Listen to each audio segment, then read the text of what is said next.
Chapitre 21. Octobre-décembre 1974. Jocelyne regardait son programme préféré à la télévision, une émission qui existait depuis déjà plusieurs années et qui avait poussé l'humour dans des retranchements jamais vus auparavant. Le Monty Python Flying Circus la faisait rire, parfois aux éclats, parfois sourire, et l'outrait quelquefois, mais elle y revenait toujours, passant l'éponge sur les facéties les plus graveleuses de Graham Chapman, John Cleese, Eric Idle, Michael Palin, Terry Jones et Terry Gilliam. La BBC diffusait leurs sketchs tous les mois depuis la fin 1969, depuis qu'ils avaient acheté une télévision avec Martin. Il était 18h45 et elle entendit Martin qui rentrait. « Chérie, tu as entendu les informations ?» Jocelyne se bidonnait en regardant Graham Chapman déguisé en super-héros, perruqué et en collant bariolé qui était nommé Mr. Neutron et arborait un gros N sur le torse. « Non, qu'est-ce qui se passe ?»« Nous avons 2 nouveaux prix Nobel de Cambridge. »« Ils ont dit leur nom ?» demanda Jocelyne à son mari. « Oui, mais j'ai oublié, c'est le prix Nobel de physique. Une histoire d'ondes radio. Tu ne te souviens pas de plus de détails ? Non, désolé. Ils en parleront certainement aux news de 19h. Le journal de 19h était juste après les Monty Python. Jocelyne était pressée de savoir de qui il pouvait bien s'agir. Sur l'écran, on aperçut enfin le pied de Cupidon, puis le globe terrestre en rotation qui indiquait le générique des informations apparues. Elle monta le son au moment où Martin la rejoignait dans le salon. La science britannique est à nouveau à l'honneur cette année. Le comité Nobel vient de décerner le prix Nobel de physique aux professeurs Martin Ryle et Anthony Hewish, tous les deux de l'université de Cambridge, pour leurs recherches pionnières en astrophysique des ondes radio. Le professeur Ryle pour ses observations et ses inventions, en particulier la technique de la synthèse d'ouverture, et le professeur Hewish pour son rôle décisif dans la découverte des pulsars. Jocelyne resta silencieuse. « C'est les pulsars ? Tes pulsars ?» dit Martin. « Bien joué, Tony, » murmura Jocelyne qui ne riait plus. Anthony Hewish s'avança vers le pupitre d'un pas souple. Les académiciens suédois le regardaient en silence. Il s'éclaircit la voix, puis prit la parole. Messieurs les académiciens, je suis extrêmement honoré de faire ici devant vous ce cours sur le sujet pour lequel vous m'avez honoré de la plus haute distinction. Hewish chaussa ses lunettes, puis baissa les yeux vers sa feuille. La piste qui a finalement conduit au premier pulsar a commencé en 1948, lorsque j'ai rejoint la petite équipe de recherche de Martin Ryle et que je me suis intéressé au problème général de la propagation du rayonnement à travers des milieux transparents irréguliers. Nous sommes tous familiers avec le scintillement des étoiles visibles, et ma tâche était de comprendre pourquoi les étoiles radio scintillent aussi. J'ai eu la chance d'avoir pour maître le professeur Radcliffe, qui a été le premier à me montrer la puissance des techniques de Fourier pour traiter de tels phénomènes de diffraction. Par une modeste extension de la théorie existante, j'ai été capable de montrer que nos étoiles radio scintillaient à cause des nuages de plasma de l'ionosphère à des hauteurs d'environ 300 km. Et j'ai également pu mesurer la vitesse des vents ionosphériques dans cette région. Ma fascination pour l'utilisation de sources radio extraterrestres pour étudier le plasma intermédiaire m'a ensuite amené à la couronne solaire. À partir d'observations de la diffusion angulaire des radiations traversant la couronne, à l'aide de simples interféromètres radio, j'ai finalement pu tracer l'atmosphère solaire jusqu'à la moitié du rayon de l'orbite de la Terre.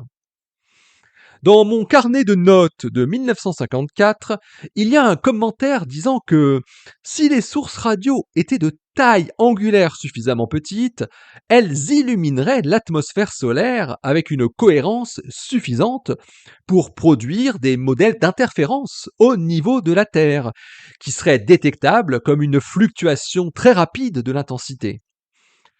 Malheureusement, les informations disponibles à l'époque montraient que les quelques sources connues étaient plus de 100 fois trop grandes pour produire cet effet, et je n'ai pas poursuivi cette idée. C'est triste, car le phénomène a été découvert par hasard, environ 8 ans plus tard, par Margaret Clark, alors que j'avais oublié mon commentaire. Elle était impliquée dans une étude des sources radio à Cambridge, et elle avait remarqué que 3 sources particulières présentaient des variations d'intensité. Elle a fait remarquer que 2 de ces sources étaient connues pour avoir des tailles angulaires inférieures à 2 pouces. Elle a ensuite estimé qu'un mécanisme de scintillation nécessitait des irrégularités du plasma à des distances de plusieurs milliers de kilomètres, mais elle a conclu que les fluctuations restaient un mystère non résolu.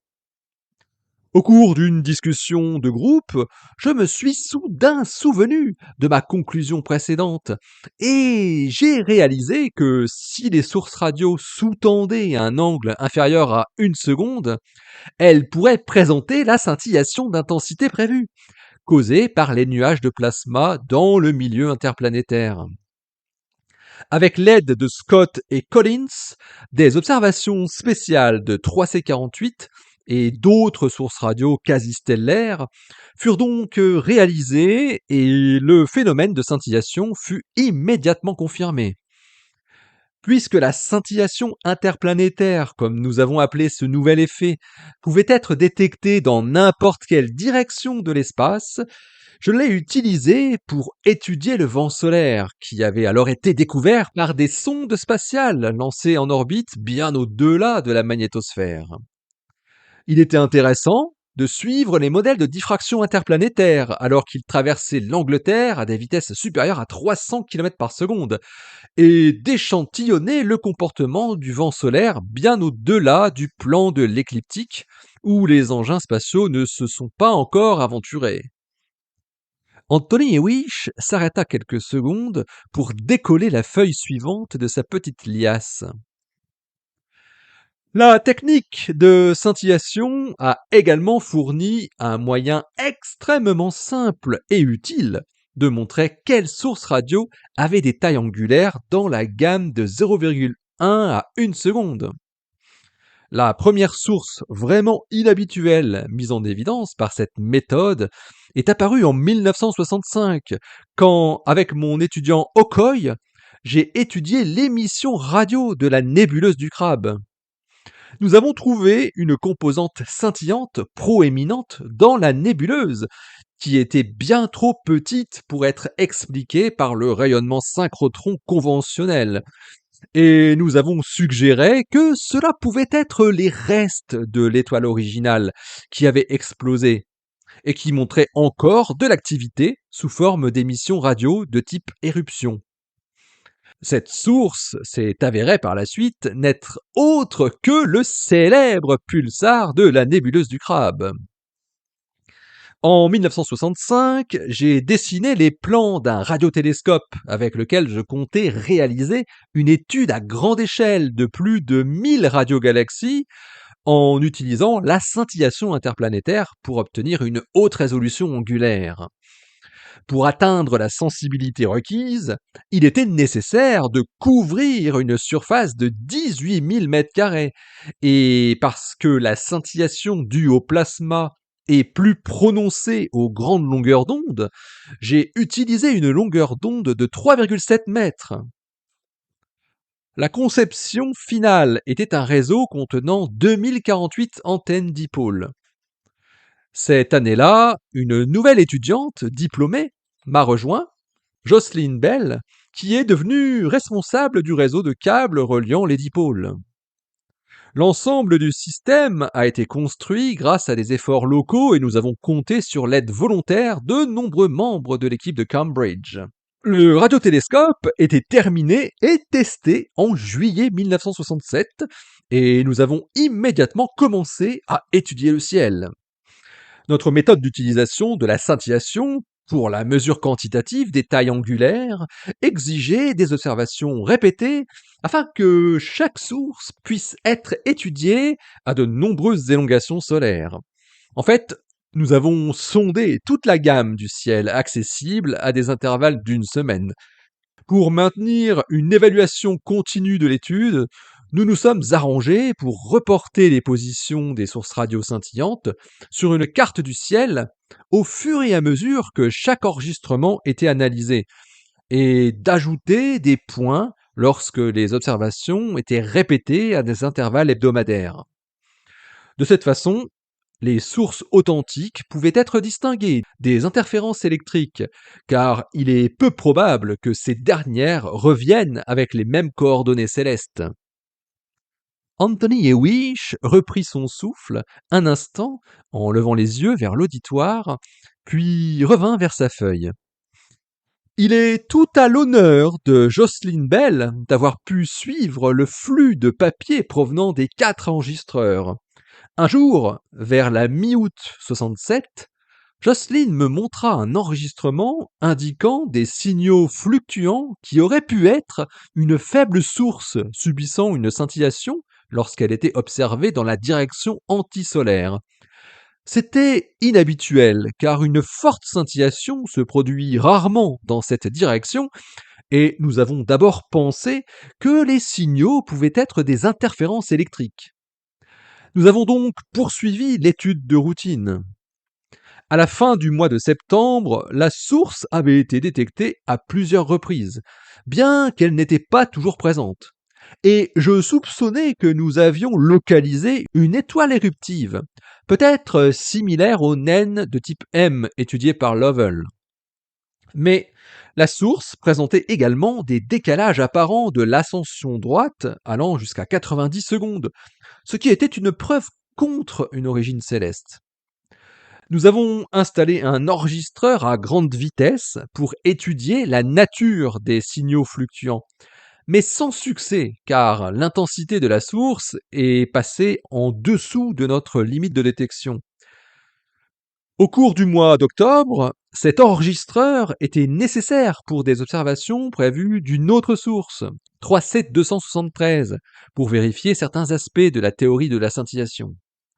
Et c'est le 28 novembre que nous avons obtenu la première preuve que notre mystérieuse source émettait des impulsions régulières de radiation à des intervalles légèrement supérieurs à une seconde.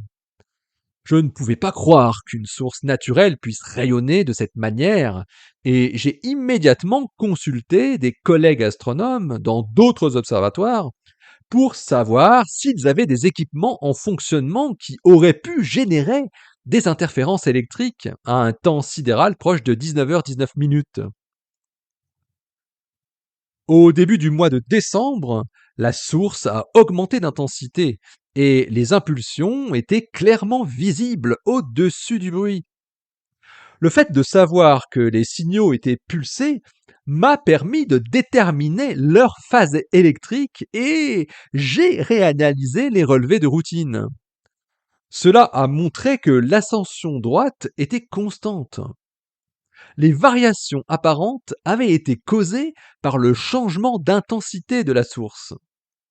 Toujours sceptique, j'ai mis au point un dispositif permettant d'afficher des repères temporels précis à des intervalles d'une seconde, diffusés par le service de l'heure de la MSF. Et le 11 décembre, j'ai commencé à effectuer des mesures quotidiennes. À mon grand étonnement, les lectures étaient extrêmement régulières à l'intérieur de la zone d'observation à l'incertitude observationnelle de 0,1 seconde près, ce qui montre que la source pulsée était à l'heure avec une précision supérieure à une partie par million. Pendant ce temps, mes collègues Pilkington, Scott et Collins ont découvert par des méthodes tout à fait indépendantes que le signal présentait une fréquence de balayage rapide d'environ 5 MHz par seconde. Ceci montrait que la durée de chaque impulsion, à une fréquence radio particulière, était d'environ 16 millisecondes. N'ayant trouvé aucune explication terrestre satisfaisante pour ces impulsions, nous avons commencé à croire qu'elles ne pouvaient être générées que par une source située bien au-delà du système solaire. Et la courte durée de chaque impulsion a suggéré que le radiateur ne pouvait pas être plus grand qu'une petite planète. Nous devions envisager la possibilité que les signaux étaient en effet générés sur une planète tournant autour d'une étoile lointaine et qu'ils étaient artificiels. Je savais que les mesures de temps, si elles étaient poursuivies pendant quelques semaines, révéleraient tout mouvement orbital de la source, comme le décalage Doppler, et je me suis senti obligé de maintenir un rideau de silence jusqu'à ce que ce résultat soit connu avec une certaine certitude. Sans aucun doute, ces semaines de décembre 67 ont été les plus passionnantes de ma vie. Et il s'est avéré que le décalage Doppler était précisément celui dû au mouvement de la Terre seule, et nous avons commencé à chercher des explications impliquant des étoiles naines ou les hypothétiques étoiles à neutrons. Mes amis de la bibliothèque de l'Observatoire optique étaient surpris de voir un radioastronome s'intéresser de si près aux livres sur l'évolution stellaire. J'ai finalement décidé que l'oscillation gravitationnelle d'une étoile entière fournissait un mécanisme possible pour expliquer l'émission périodique d'impulsions radio et que la fréquence fondamentale que l'on pouvait obtenir des étoiles naines blanches était trop basse. J'ai suggéré qu'un mode d'ordre supérieur dans le cas d'une naine blanche ou qu'une étoile à neutrons de la plus basse densité, vibrant dans le mode fondamental, pourrait donner la périodicité requise. Nous avons également estimé la distance de la source, en supposant que le balayage de fréquences était causé par la dispersion des impulsions dans le plasma interstellaire, et nous avons obtenu une valeur de 65 parsecs, une distance stellaire typique. Pendant que je préparais un compte-rendu cohérent de ces recherches plutôt mouvementées en janvier 68, Jocelyn Bell examinait tous les enregistrements de notre étude du ciel avec sa persistance et sa diligence habituelles, et elle a produit une liste de positions possibles de pulsars supplémentaires. Celles-ci ont été observées à nouveau pour trouver des preuves de rayonnement pulsé, et avant de soumettre notre article pour publication le 8 février, nous étions certains de l'existence de 3 pulsars supplémentaires, bien que leurs paramètres n'étaient alors que grossièrement connus. Je me souviens bien du matin lorsque Jocelyne est entrée dans mon bureau avec l'enregistrement d'un possible pulsar qu'elle avait fait la nuit précédente, à une ascension droite de 9h50 minutes. Quand nous avons étalé la carte sur le sol et placé une règle d'1 mètre contre elle, une périodicité de 0,25 secondes était tout juste perceptible. Ceci a été confirmé plus tard lorsque le récepteur a été ajusté à une largeur de bande plus étroite, et la rapidité de ce pulsar rendait les explications impliquant des étoiles naines blanches de plus en plus difficiles.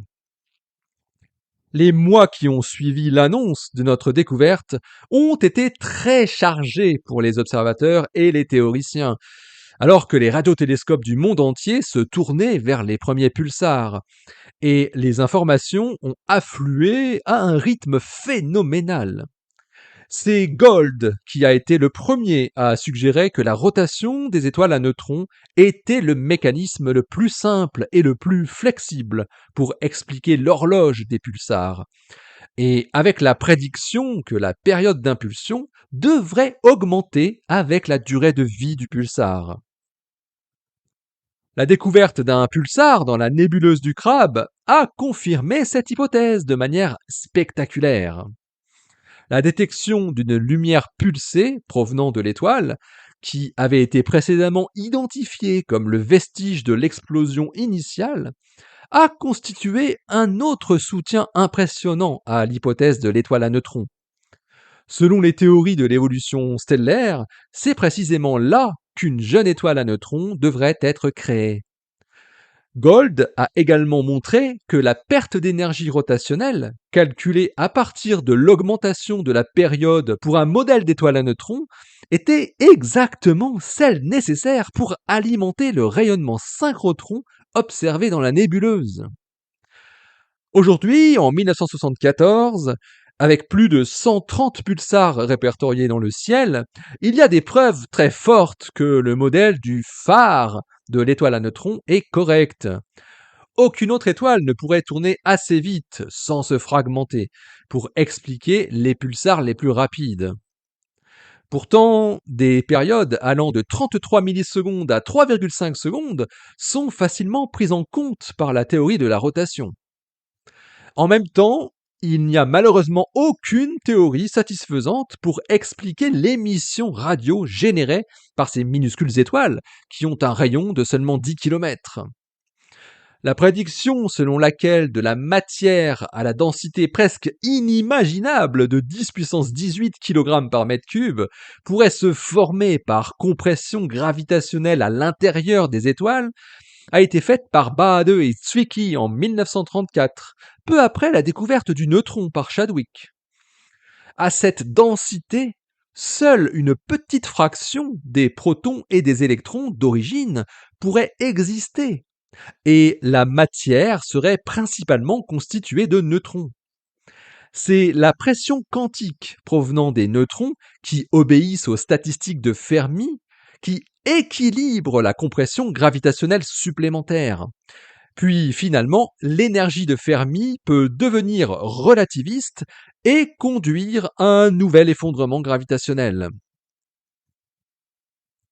Étant donné que les noyaux complexes sont générés par la fusion nucléaire à l'intérieur des étoiles chaudes, où il y a une grande pression thermique, l'état dégénéré ne peut être trouvé que lorsque la fusion cesse et que nous avons affaire aux cendres refroidies de l'évolution stellaire.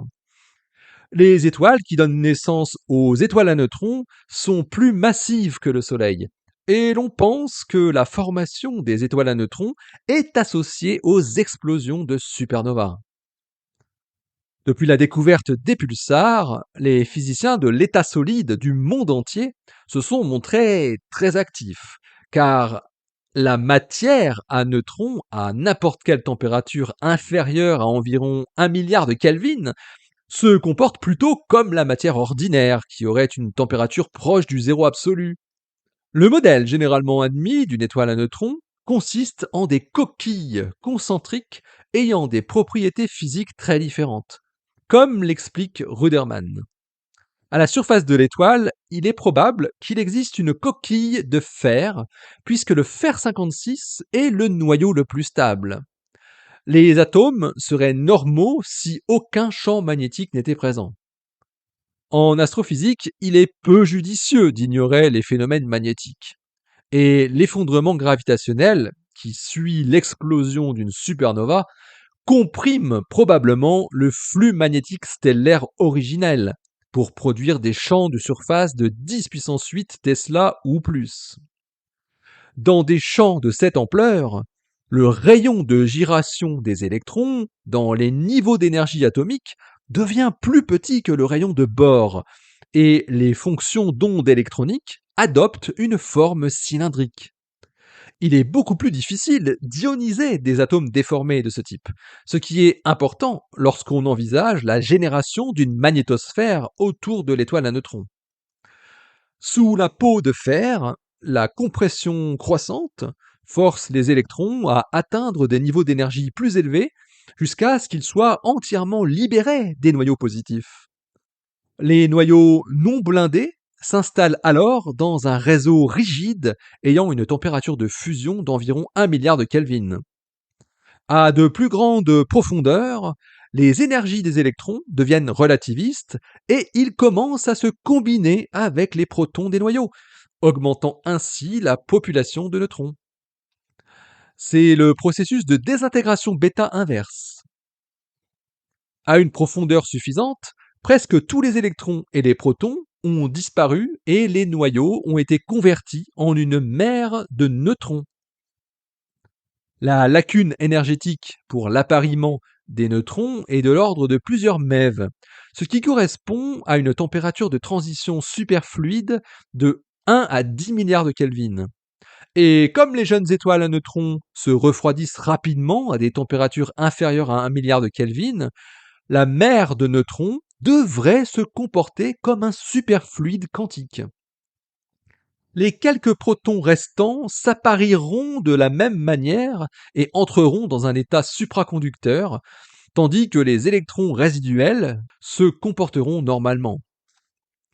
Le mouvement global du superfluide de neutrons doit être irrotationnel, mais une rotation effective du corps solide peut être simulée à l'aide d'un système de rotation avec une distribution de lignes de vortex quantifiées contenant une petite fraction de fluide neutronique. Anthony Hewish continuait à lire ses feuilles calmement, sans lever les yeux vers l'auditoire qui siégeait confortablement sous la haute coupole dorée. Martin Ryle semblait s'assoupir légèrement sur son siège en velours, alors que ça allait bientôt être son tour. À des niveaux encore plus profonds, l'interaction neutron-neutron peut aboutir à la création d'un réseau de neutrons solides, bien que cette possibilité soit débattue. Des preuves que les étoiles à neutrons ont effectivement une structure similaire au modèle prédit ont été obtenues à partir d'observations de pulsars sur de longues durées.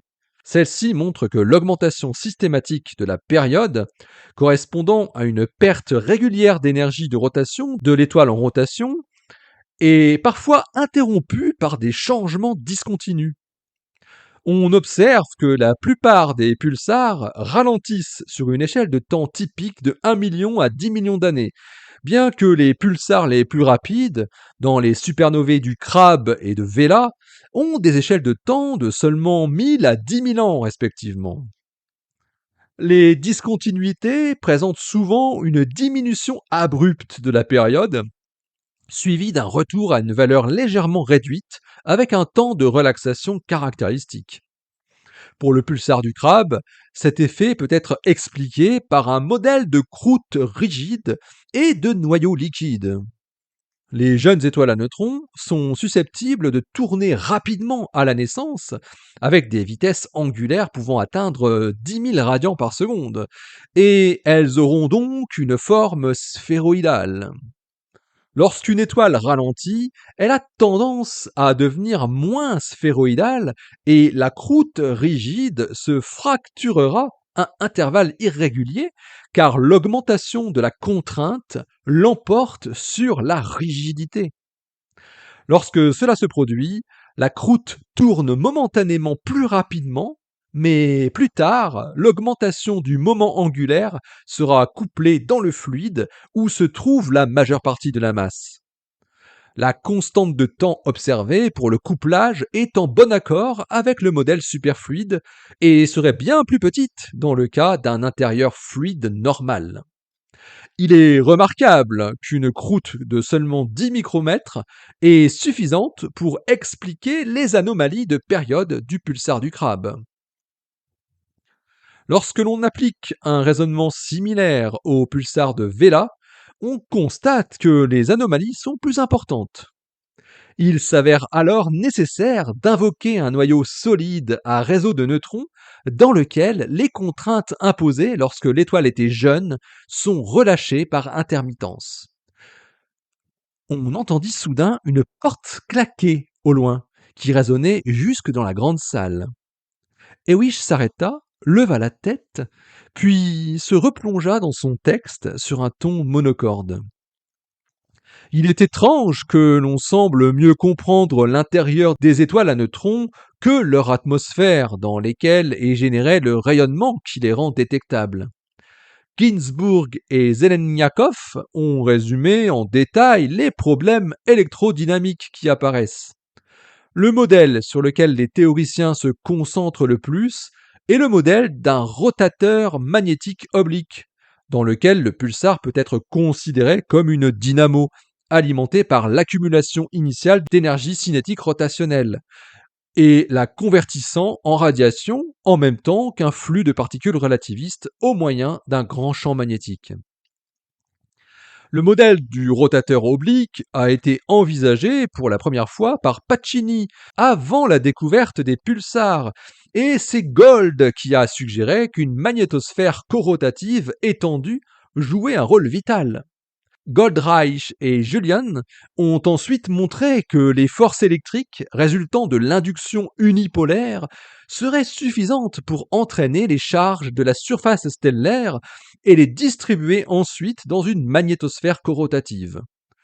On ne sait pas encore si une telle distribution est stable et si le plasma se distingue des plasmas de laboratoire dans la mesure où la séparation des charges est presque totale. Les forces inertielles doivent dominer lorsque la vitesse de corotation s'approche de c, et au-delà de la vitesse du cylindre de lumière, le plasma se détache pour créer un vent stellaire.